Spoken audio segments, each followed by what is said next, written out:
राधे राधे दोस्तों, स्वागत है आपका मेरे YouTube चैनल ज्योतिष ज्ञान केंद्र में। दोस्तों, आज की वीडियो में हम बात करने वाले हैं दीपावली पूजन की सरल विधि के बारे में। दीपावली पूजन कैसे करें और साथ में लक्ष्मी जी व गणेश जी तथा कुबेर जी का पूजन कैसे करें। लेकिन दोस्तों, हमें पहले जानना होगा कि दीपावली किस दिन मनाएं। यह लोगों में भ्रम बना हुआ है कि दीपावली 20 अक्टूबर को मनाएं या 21 अक्टूबर को। मैं आपको बताने वाला हूं दीपावली पूजन की आसान व सरल विधि तथा उसके मुहूर्त के बारे में। बहुत लोगों को ये भ्रम रहता है कि दीपावली पूजन पर लक्ष्मी जी की आरती करें या न करें, शंख बजाएं कि न बजाएं और आरती में घंटी बजाएं या न बजाएं। ये सब महत्वपूर्ण बातें मैं आपको बताने वाला हूं। तो दोस्तों, आप बने रहिए वीडियो के लास्ट तक। तो आइए दोस्तों, शुरू करते हैं। देखिए दोस्तों, आप दीपावली 20 को मनाएं या 21 को, लेकिन आपको शुभ मुहूर्त में पूजन करना अति उत्तम रहेगा। तो आइए दोस्तों, मैं आपको पहले तो बता दूं कि दीपावली अगर आप 21 तारीख को मनाएंगे तो वह श्रेष्ठ होगा, क्योंकि दीपावली पूजन में जो अमावस्या पड़ रही है वह एक तो सूर्य उदय तिथि के अनुसार पूरा दिन मान्य रहेगी। दूसरा, अगर प्रदोष काल में आप दीपावली मना रहे हैं 21 अक्टूबर को, तो उसका उत्तम मुहूर्त वृख लगन जो साय को 5:46 से रात्रि 8:18 तक रहेगा। लेकिन दोस्तों, अगर आप 20 तारीख को दीपावली मना रहे हैं तो उसमें अमावस्या शाम को 3:45 पर शुरू होगी। उसमें हम अपने पितरों को भोग नहीं लगा सकेंगे, क्योंकि अमावस्या सूर्य उदय तिथि के अनुसार नहीं है। तो दोस्तों, मेरे अनुसार या पंचांग के अनुसार 21 तारीख को ही अमावस्या तथा दीपावली मनाना शुभ रहेगा। उसमें प्रदोष काल साय 5:46 से 7:16 तक रहेगा। उस समय में आप वृख लगन में पूजा कर सकते हैं। लेकिन दोस्तों, मैं आपको सलाह देता हूं कि आप दीपावली 21 तारीख को ही मनाएं। अब आइए शुरू करते हैं। 21 तारीख के अनुसार या 20 तारीख के अनुसार बही खाता पूजन मुहूर्त, गाड़ी एवं वाहनों का मुहूर्त तथा व्यापारी वर्ग के लिए दीपावली व लक्ष्मी पूजन मुहूर्त। लक्ष्मी पूजन की विधि, तो सबसे पहले आप जहां लक्ष्मी और गणेश जी की प्रतिमा लगाएं, उससे पहले वहां पर रंगोली बनाएं, फिर चौकी लगाएं। चौकी के ऊपर लाल कपड़ा बिछाकर उसके ऊपर चावल रखें, कच्चे चावल रखकर ध्यान रहे उसके ऊपर दीपावली पूजन में लक्ष्मी और गणेश जी की मूर्तियां अथवा चित्र बिल्कुल नया होना चाहिए। कोई पुराने चित्र का उपयोग न करें। जिस चौकी पर पूजन कर रहे हैं उसके चारों कोनों पर एक एक दीपक जलाएं। साथ में माँ सरस्वती व काली माता की पूजा का भी विधान है। अगर इनकी मूर्ति हो तो उन्हें भी पूजा स्थल पर विराजमान करें। ऐसी मान्यता है कि भगवान विष्णु की पूजा के बिना देवी लक्ष्मी की पूजा अधूरी रहती है, इसलिए भगवान विष्णु के बाईं ओर रखकर देवी लक्ष्मी जी की पूजा करें। लक्ष्मी जी आप पर प्रसन्न रहे, इसलिए कमल के फूल तथा आंवले का प्रयोग भी पूजा में उत्तम रहेगा। दीपावली पूजन आरंभ करें तो उससे पहले आप पवित्री यानी दुर्वा की एक पवित्री बनाकर उससे ओम अपवित्रः पवित्रो वा सर्वास्तांगतो अपि वाय सम्रेत पुंडरीकाक्ष वायाभ्यंतर शुचि, इन मंत्रों से अपने ऊपर तथा आसन के ऊपर और पूजन सामग्री पर 3-3 बार कुशा या पुष्पादि से छींटे लगाएं और फिर आचमन करें। ओम केशवाय नमः, ओम माधवाय नमः, ओम नारायणाय नमः। फिर हाथ धोएं और इस मंत्र से आसन शुद्ध करें। फिर बोलें ओम पृथ्वी त्वया धृता लोका देवी त्वं च विष्णुनाम धृता त्वं च धार्ये माँ देवी पवित्र क्रूचो आसनम। अब चंदन लगाए। फिर अनामिका उंगली से श्रीखंड से चंदन लगाते हुए मंत्र बोले चंदनश्ये महत पुण्यम पवित्रम पापनाशनम आपदामम हरते नित्यम लक्ष्मी तिष्ठ सर्वदा।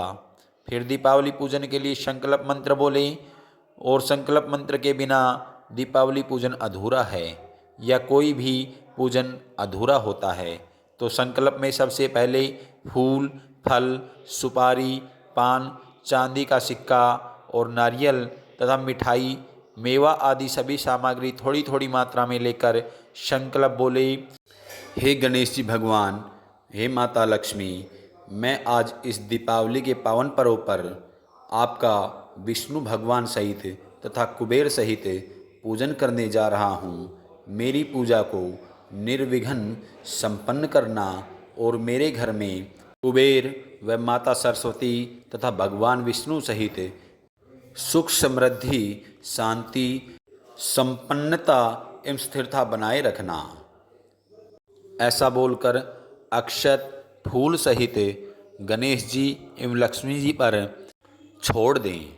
उसके बाद गणेश जी की पूजा करना तथा कलश का पूजन करना। कलश के कंठ में मौली बांधें और कलश के अंदर पानी भरकर उसमें सुपारी, हल्दी और सिक्का डालना है। गोमती चक्र हो तो गोमती चक्र डालें और कमलगट्टा डालकर चौकी के ऊपर चावल से अष्टदल का कमल बनाएं, क्योंकि चावल से अष्टदल कमल बनाने से माता प्रसन्न होती है।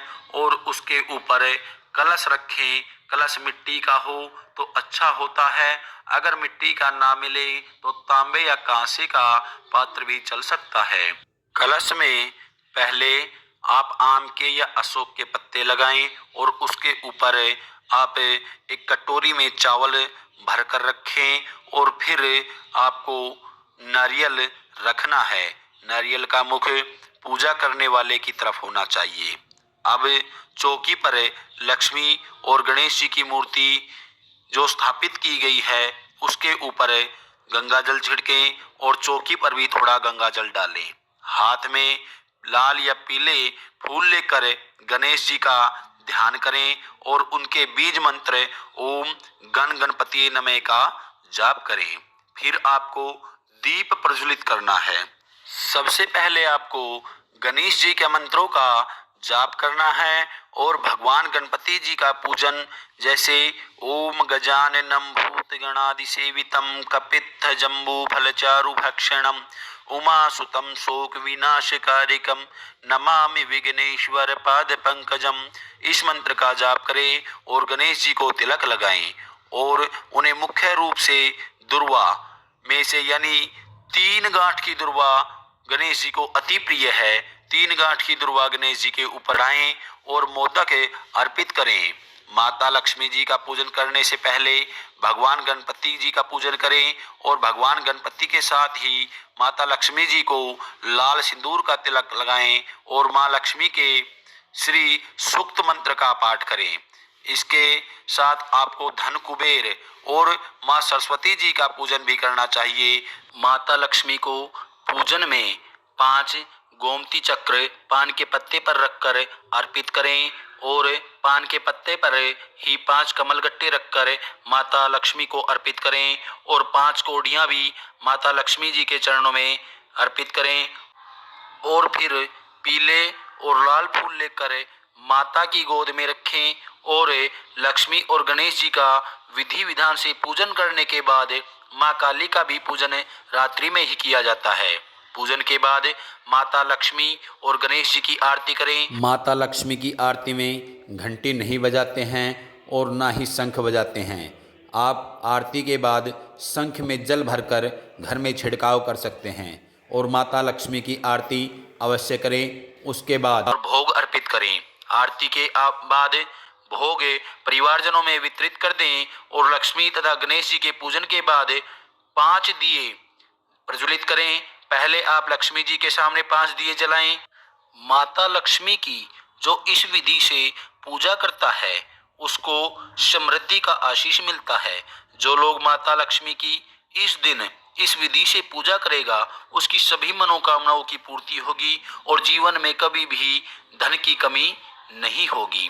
गणपति जी को भी प्रथम पूजनीय होने का वरदान प्राप्त है। उन्हें बुद्धि के देवता के रूप में पूजा जाता है। ऐसी मान्यता है कि हिंदुओं में किसी भी पूजन को संपूर्ण तभी माना जाता है जब गणपति जी भगवान का पूजन सबसे पहले होता है। दिवाली के दिन गणपति के पूजन से मन और मस्तिष्क को शांति मिलती है और बुद्धि के देवता अपने भक्तों को सद्बुद्धि का वरदान देते हैं। इस दिन लोग माता लक्ष्मी और गणपति जी की पूजा भी एक साथ इसलिए करते हैं जिससे वो अपने धन का इस्तेमाल सही जगह और सामर्थ्य के अनुसार कर पाएं। लोग इसी प्रार्थना के साथ दीपावली पर गणपति जी की पूजा करते हैं कि उन्हें सद्बुद्धि का आशीष मिले। और यदि आप दिवाली के दिन साफ एवं स्वच्छ मन से पूजन करेंगे तो आपके जीवन में खुशहाली बनी रहेगी। इसके बाद घर के कोने कोने में दीपक जला कर रखें। वहीं घर के मंदिर में एक घी का बड़ा दीपक और दूसरा सरसों के तेल का बड़ा दीपक जरूर रखें। ध्यान रहे ये दीपक पूरी रात जलते रहना चाहिए। दीपावली पर कम से कम 13 या 26 छोटे दीपक जलाने चाहिए, साथ में 2 बड़े दीपक भी जलाने चाहिए। दोस्तों, आपको हमारी जानकारी कैसी लगी? अगर आपको हमारी जानकारी अच्छी लगी हो तो कमेंट बॉक्स में राधे राधे अवश्य लिखें। वीडियो पसंद आया तो वीडियो को लाइक करें और चैनल को सब्सक्राइब करना ना भूलें। मिलते हैं नेक्स्ट वीडियो में, तब तक के लिए राधे राधे।